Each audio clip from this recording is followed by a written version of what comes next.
Good morning, boys and girls. This is Mrs. Kemper coming to you all the way from Rome, Italy.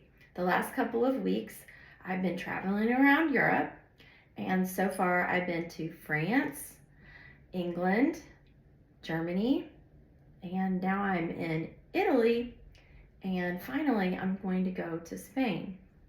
When I was in France, I was in Paris, and I got to see the real Mona Lisa. See if you can see this picture here. There I am, right next to the Mona Lisa. So it's been a really exciting trip so far. Just this morning, I went to the Vatican, and that's where the Pope lives. And everything that you see here in Rome is 1,000 years old. Buildings that are 1,000 years old. The Colosseum is almost 2,000 years old here. So it's very, very cool to see. Now, the reason why I am sending you this video is because I don't typically have students do things like paint and glaze when I'm gone. But in this case, I think you can handle it. You're going to be on your very best behavior, or else. Okay, you're going to be on your best behavior. You've done glazing before, so I know you know how to do it. You just need a few reminders. So I'm going to give you those reminders right now. I don't actually have stuff to show you here, so I'm going to use these makeup brushes as examples. Okay, so, and I'm going to use this teacup to demonstrate with. So first of all, you need to remember that you always use 3 coats.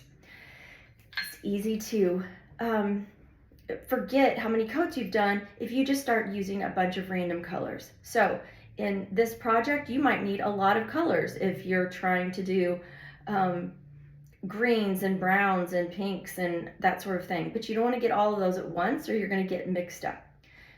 So do not have at your table more than 2 colors at a time. I'm fine with you just getting 1 color and just working on that, but definitely no more than 2 colors. So if you were trying to glaze this 1 color, you could glaze that a coat while it's drying. You could be using a different brush and glazing the other part a different color. Which brings me to brush size.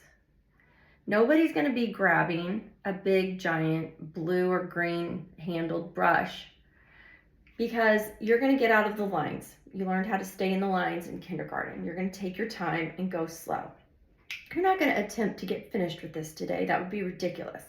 You have multiple days to get this finished, and you're not going to rush and 10 minutes later tell Miss Yellig that you're all done. No. Slow, steady, stay in the lines, 3 coats. Usually then, before I approve you being finished, which of course would be in a couple of days, I always take a look at it, and I do things like turn it upside down, where I inevitably see white spots. Because when you look at something from a different angle, you can see all of the spots that you've missed.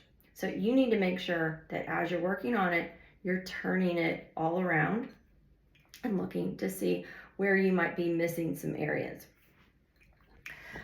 Let's see. If you are going to change colors, you need to make sure that you're going over to the sink and washing your brush.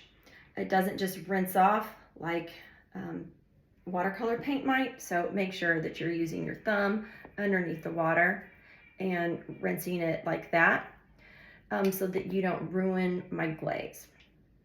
Miss Yellig is going to give you a piece of blue cloth.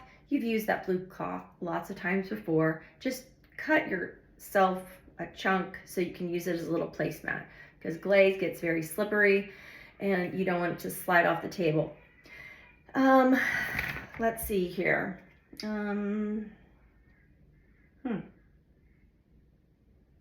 That's about it.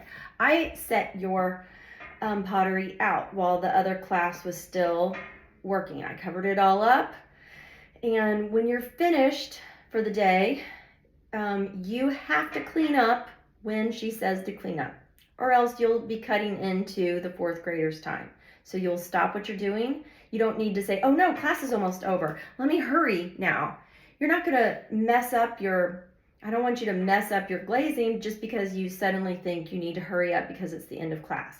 You just need to stop. You need to remember what color you chose so that you can get that color. There's like 5 greens sitting out. If you need to continue working on that green, you have to remember what that green's name was so that you can get it again. Oh, that reminds me, you can layer colors. So I did that on my little frog pond. I'm not sure, it's been a long time, but maybe I used, the light green on the outside, and then I used a speckled color over the top of it. So it's okay to do that as long as those 2 colors can blend together, like one green over another green. You can't put an orange over a green, or that would just be a hideous brown. Just like we've talked about blending colors, when you look at the rainbow kite I have in the room, when we talk about which colors can blend together and which colors can't, same thing. If one color is melting over the other color in the kiln, it's going to be hideous if the colors can't blend appropriately.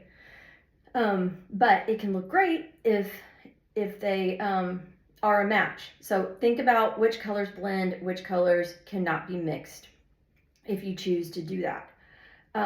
When you're putting the glaze back, please pay attention to where you're putting it back so that somebody doesn't accidentally grab the wrong color because it's behind the wrong color glaze. It's also your responsibility to look at the lid and make sure you are getting the right color to begin with. I think that's about it. When it's time to clean up, you will put your pottery over by the window. It can be a lot more spread out than the way it was originally.